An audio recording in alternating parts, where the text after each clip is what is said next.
వలసలు, అక్రమార్కులు, అక్రమ చొరబాటుదారులు, బంగ్లాదేశ్ నుంచి వచ్చినోడు, పాకిస్తాన్ నుంచి వచ్చినోడు, బర్మా నుంచి వచ్చినటువంటోడు ఈ దేశంలో అసాంఘిక శక్తులుగా మారుతూ ఉంటే, అరాచక శక్తులుగా మారుతూ ఉంటే వాళ్ళని తిప్పి పంపించేందుకు గాను ఎన్ఆర్సీనో, సిఐఏనో తీసుకొస్తే మన దేశంలో ఉన్నటువంటి దేశ ద్రోహ కుక్కలతో పాటుగా అంతర్జాతీయ మానవ పౌర హక్కుల పేరుతో అమెరికాలో ఉన్నటువంటి సంఘాల వాళ్ళు ఇచ్చేటటువంటి స్టేట్మెంట్లను పెట్టుకుని అమెరికా విదేశాంగ శాఖ మొరగడం ఇప్పటికైనా మానేయాలి.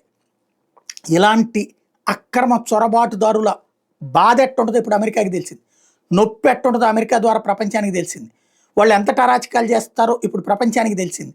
చివరికి వాళ్ళ ప్రధానమైనటువంటి ఉద్దేశం లూటీ, బంగారపు దుకాణాలు లూటీలు చేశారు, సెల్ ఫోన్ల దుకాణాలు లూటీ చేశారు, ఇష్టం వచ్చినట్టు రెచ్చిపోయారు. వాళ్ళు బతకడం కోసం వచ్చిన వాళ్ళు చేసినటువంటి దుర్మార్గపు చర్యలు అని ఇప్పుడు వాళ్ళకి అర్థమైంది కదా.